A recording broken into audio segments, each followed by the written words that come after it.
ওয়া বারাকাতুহু। ইতিমধ্যে আপনারা সকলেই জেনেছেন যে উজানসিরিয়া গ্রামের বিশ্বচন্দ্র দাসের ছেলে হৃদয় চন্দ্র দাস সে গত বৃহস্পতিবারে সুরাজ দিঘির পরে সে আমার প্রিয় নবী হযরত মুহাম্মদ মুস্তাফা সাল্লাল্লাহু আলাইহি সাল্লামকে গালি দিয়েছে।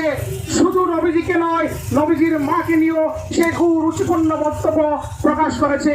সেজন্য আমরা এই ঘটনার তীব্র নিন্দা ও প্রতিবাদ প্রকাশ করছি এবং অচিরেই তার ফাঁসিতে ঝুলানো হোক। তাকে পুলিশ অ্যারেস্ট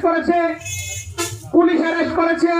আমরা উদারত আহ্বান করছি যে পুলিশের কাছে জোর দাবি জানাচ্ছি তাকে বাংলাদেশের সর্বোচ্চ শাস্তি মৃত্যুদণ্ড দেওয়া হোক, ঠিক কিনা? একটি স্পষ্ট ভাষায় আমি বলে দিতে চাই, যারা আমার প্রিয় নবী হযরত মুহাম্মদ সাল্লাল্লাহু আলাইহি সাল্লামকে গালি দিবে, বিরূপ মন্তব্য করবে, ব্যঙ্গ করবে, তাদের শাস্তি একমাত্র তাদের গর্দানটাকে উড়িয়ে দিতে হবে। তারা এই পৃথিবীতে থাকার কোনো অধিকার রাখে না। আমি বাংলাদেশ সরকারকে দৃষ্টি আকর্ষণ করে বলছি, কত লোকের যারা বাংলাদেশে মুহাম্মদ সাল্লাল্লাহু আলাইহি সাল্লামকে গালি দিবে, যারা কুরুচিপূর্ণ বক্তব্য প্রকাশ করবে, তাদেরকে রাষ্ট্রীয়ভাবে ফাঁসিতে ঝুলিয়ে আইন পাস করতে হবে। এই স্পষ্টভাবে বলে দিতে চাই, ভবিষ্যতে এই ধরনের কোন কুরুচিপূর্ণ বক্তব্য, কুরুচিপূর্ণ মন্তব্য যাতে কেউ করার সাহস না পায়, সেজন্য আমরা সবাই ঐক্যবদ্ধ আছি।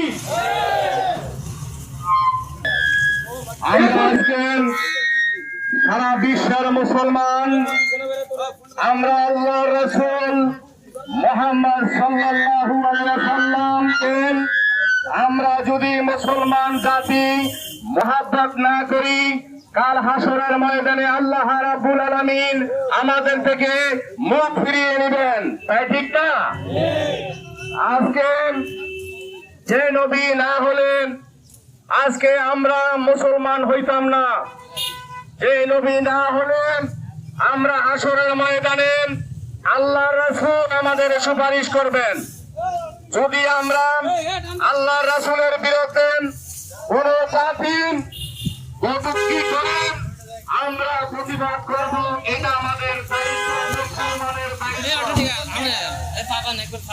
আজকে যে হিন্দু সম্প্রদায় আজকে আমাদের রাসূলকে যে কলঙ্ক করেছেন, আমরা মাননীয় প্রধানমন্ত্রী জননেত্রী শেখ হাসিনাকে আমরা বলতে চাই, আমাদের যে রাসূলকে নিয়ে যে গালি দেওয়া হয়েছে, যে কটূক্তি করা হয়েছে, আপনি একটি আইন পাশ করেন, বাংলার জমিনে মুহাম্মদ সাল্লাল্লাহু আলাইহি সাল্লামের বিরুদ্ধে যেন কোন জাতি কথা বলতে না পারে।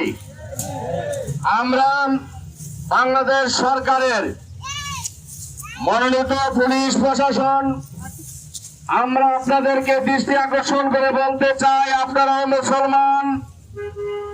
একটি যে ঘটনা ঘটিয়েছে পরিপ্রেক্ষিতে মুসলমান জাতির যে আইনে তার মৃত্যুদণ্ড কার্যকর করা হয়, সেইটাই আপনারা রিপোর্ট লিখবেন। এই বলে আমি আপনাদের কাছে উদারত অনুরোধ জানাচ্ছি। এই শয়তান, এই হৃদয়শীলকে বাংলাদেশে আইন যে মৃত্যুদণ্ড রয়েছে, এই মৃত্যুদণ্ডের মাধ্যমে মুসলমানদের হৃদয়কে ঠান্ডা করতে হবে। এই ধরনের কুরুচিপূর্ণ, এই ধরনের অবমাননাকর আর যাতে কোনো কুলাঙ্গার, কোনো হিন্দু, কোনো মুশরিক, কোন নাস্তিক, কোন মুরতাদ এই ধরনের সাহস না করতে পারে, আমরা এই কাতার থেকে, এই মুসলমানদের পক্ষ থেকে আমরা এর প্রতিবাদ জানাচ্ছি।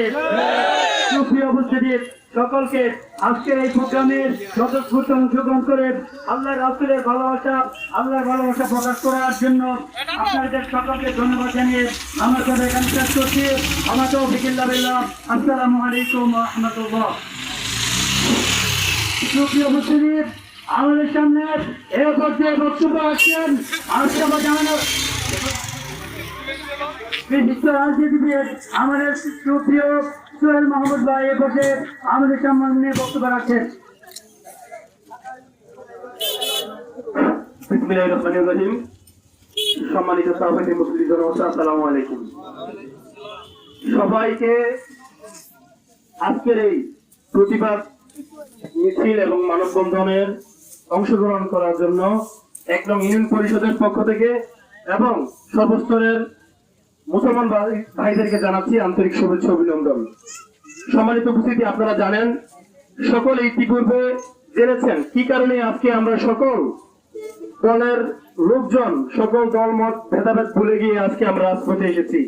আমাদের একটাই চাওয়া, এই সাঁতারে আমরা হিন্দু মুসলমান ভাইয়েরা যেভাবে একত্রিত মিলেমিশে চলাফেরা করতেছি, এগুলো অনেক নাস্তিক কুলাঙ্গারদের পছন্দ হয় নাই। সেই কারণে আমাদের নিজেদের মধ্যে যাতে একটি বিভেদ সৃষ্টি হয়, একটি ভাঙ্গা হাঙ্গা সৃষ্টি হয়, সেই লক্ষ্যে যে নাস্তিকের বাচ্চা কুলাঙ্গার এই অপমানজনক আমার নবী, প্রিয় নবী হযরত মুহাম্মদ সাল্লাল্লাহু আলাইহি সাল্লামকে নিয়ে যে কুরুচিপূর্ণ বক্তব্য দিয়েছে, আজকের এই মানববন্ধনের থেকে আমরা হুঁশিয়ার করে দিতে চাই এবং আমাদের সমাজে বসবাসরত সকল হিন্দু এবং বিভিন্ন ধর্মের ভাইদেরকে আমরা দৃষ্টি আকর্ষণ করতে চাই। আজকের পর থেকে যদি আর কোনোদিন আর একবার আমার প্রিয় নবী হযরত মুহাম্মদ সাল্লাল্লাহু আলাইহি সাল্লাম এবং আমার ধর্মকে অবমাননা করে কোন রকমের বক্তব্য সামাজিক যোগাযোগ মাধ্যমে হোক, সেটা দিনের আলোতে হোক, তার জিভ আমরা ছেড়ে ফেলব ইনশাআল্লাহ। আমি পরিশেষে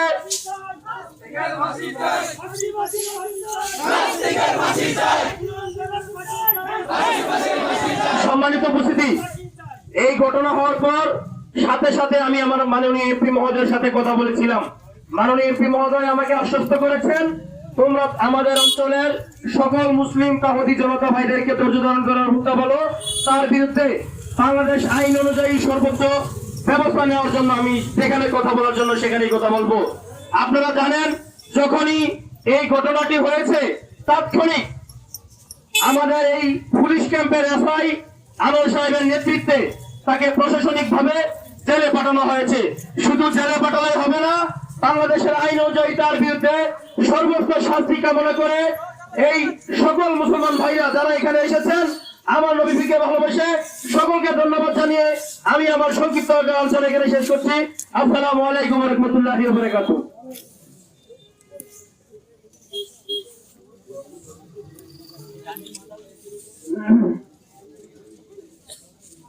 সম্মানিত উপস্থিতি, এই মুহূর্তে দোয়া ও মোনাজাত নিয়ে আসছেন এবং বক্তব্য নিয়ে আসছেন আমাদের আজকের অনুষ্ঠানের সম্মানিত প্রধান অতিথি আশরাফা জামে মসজিদের সম্মানিত খতিব সাহেব জনাব হাফেজ দেলোয়ার হোসেন মাওলানা সাহেবকে বক্তব্য দেওয়ার জন্য অনুরোধ করছি। আসসালামু আলাইকুম ওয়া রাহমাতুল্লাহি ওয়া বারাকাতুহু। সম্মানিত তাওহীদি জনতা,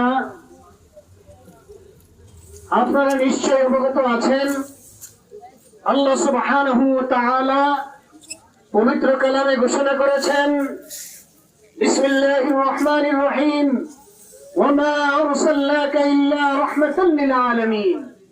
আমাদের নবী মুহাম্মদুর রাসূলুল্লাহ সাল্লাল্লাহু আলাইহি সাল্লামকে সারা বিশ্বের জন্য রহমত স্বরূপ পাঠিয়েছেন, রহমত স্বরূপ নাজিল করেছেন, রহমত স্বরূপ পাঠিয়েছেন। সারা বিশ্বের সকল সৃষ্টির জন্য আমাদের নবী মুহাম্মদুর রাসূলুল্লাহ সাল্লাল্লাহু আলাইহি সাল্লাম মডেল। আমাদের নবী মুহাম্মদুর রাসূলুল্লাহ সাল্লাল্লাহু আলাইহি সাল্লাম রহমত। যারাই রাসূলকে অনুসরণ করবে তারাই দুনিয়াতে শান্তি এবং আখিরাতে মুক্তি পাবে। যারাই রাসূলকে অনুসরণ করবে, যারাই রাসূলকে মানবে, সেই মুসলিম হোক অমুসলিম হোক, যেই হোক। আজকে আমরা জানি দি 100 যে একটি বই লিখেছেন, 100 জন বিশ্বের 100 জন মানুষের মধ্যে সর্বপ্রথম নাম লিখেছেন আমাদের নবী মুহাম্মদ রাসূলুল্লাহ সাল্লাল্লাহু আলাইহি সাল্লাম। তাহলে আমাদের নবী মুহাম্মদ রাসূলুল্লাহ সাল্লাল্লাহু আলাইহি সাল্লাম একজন আদর্শ মানুষ, আদর্শ সকলের জন্য, সকলের জন্য আদর্শ, শুধু মুসলমানের জন্য নয়, হিন্দুর জন্যও আদর্শ। রাসূলকে গালি দিলে কোন মুসলমান সহ্য করতে পারে না। রাসূলকে গালি দিলে যদি কোন মুসলমান সহ্য করে বসে থাকে, তাহলে মনে করতে হবে তার ঈমান নাই। আমরা সেই ঈমানের তাগিদে আজকে ময়দানে নেমে এসেছি। আজকে আমাদের বিভিন্ন জায়গায় বাংলাদেশে বা অন্যান্য রাষ্ট্রে রাসূলকে গালিতে ব্যঙ্গচিত্র করে এগুলি শুনেছি, কিন্তু আমাদের এলাকায় ধরতে গেলে আমাদের বাড়িতে এই ঘটনা ঘটবে আমরা বিশ্বাস করতে পারি না। অতএব যে ঘটনা ঘটিয়েছে, রাসূলের মাকে তুলে গালি দিয়েছে, এইটা আমরা সহ্য করতে কিছুতেই পারি না, কিছুতেই পারি না। আমাদের রক্ত যতদিন থাকবে আমরা এটা মেনে নিতে পারি না। আমি পুলিশ প্রশাসনকে ধন্যবাদ জানাই। পুলিশ প্রশাসন যে ভূমিকা নিয়েছে, তাকে অ্যারেস্ট করেছে, তাকে জেলে পাঠিয়েছে, এই জন্য তারা যে ভূমিকা নিয়েছে তাদেরকে ধন্যবাদ জানাই। কিন্তু এখানেই শেষ নয়, ইরানের দাবি এখানেই শেষ নয়। ইরানের দাবি হলে তার চূড়ান্ত বিচার করতে হবে, চূড়ান্ত বিচার করতে হবে। কারণ রাসূলুল্লাহ সাল্লাল্লাহু আলাইহি সাল্লাম বলেছেন, আল্লাহ এবং রাসূলকে সকল কিছুর চাইতে যেই ব্যক্তি মহব্বত না করবে, ভালো না বাসবে, সেই ব্যক্তি কোনোদিন ইমানদার হতে পারে না। তাহলে আজকের এই প্রোগ্রাম আমাদের ইমানের দাবি। আমরা হিন্দুদের বিরুদ্ধে কোনো মিছিল দিচ্ছি না, হিন্দুদের বিরুদ্ধে আজকের আমাদের প্রোগ্রাম নয়। হিন্দুরা আমাদের ভাই। আমরা আমাদের এখানে সংখ্যা লঘিষ্ঠ হলো হিন্দুরা, সংখ্যাগরিষ্ঠ মুসলমানরা। রাসূলুল্লাহ সাল্লাল্লাহু আলাইহি সাল্লাম বলেছেন, সংখ্যা লঘিষ্ঠ অন্য কোন জাতি যদি মুসলিম এলাকায় থাকে তাদেরকে পাহারা দিয়ে রাখা মুসলমানের দায়িত্ব। আমরা ওই দৃষ্টিকোণ থেকে তাদের সাথে চলাফেরা করি, কিন্তু অন্যান্য দেশে আজকে আমরা দেখি মুসলমানরা অত্যাচারিত, নির্যাতিত। যারা অন্য জাতি ওখানে সংখ্যাগরিষ্ঠ, মুসলমানরা সংখ্যা লঘিষ্ঠ, ওখানে মুসলমানরা দৈনিক নির্যাতিত হচ্ছে, দৈনিক নির্যাতিত হচ্ছে। আমরা পত্র পত্রিকায় দেখেছি শুধুমাত্র গরুর গোশত ফ্রিজে রাখার কারণে অনেকগুলি বাড়ি ধ্বংস করে দিয়েছে। এটা আমরা বরদাস্ত করতে পারি না, আমরা বরদাস্ত করতে পারি না। শাহজালাল রহমতুল্লাহ আলাইহি ইয়ামিন থেকে চলে আসছে মাত্র একটা শিশুকে হত্যা করার কারণে। কি আমরা জানি কিনা সেইটা? উনি একজন মুজাহিদ ছিলেন। শাহজালাল রহমতুল্লাহ আলাইহি কি ছিলেন? মুজাহিদ ছিলেন। একটা শিশুকে গৌর গোবিন্দ হত্যা করেছে, আর তিনি ইয়ামিন থেকে ছুটে এসে তার প্রতিশোধ নিয়েছেন। আমাদের শরীরে সেই শাহজালালের রক্ত রয়েছে। আমরা কোনদিন মুসলমানদের অত্যাচার বরদাস্ত করবো না। আমাদের রাসূলকে গালি দিবে এটা বরদাস্ত করবো না। আল্লাহ রাসূলকে গালি দিবে বরদাস্ত করবো না। আমাদের জীবন চলে দিতে পারে, এটা আমরা হতে দিতে পারি না। অতএব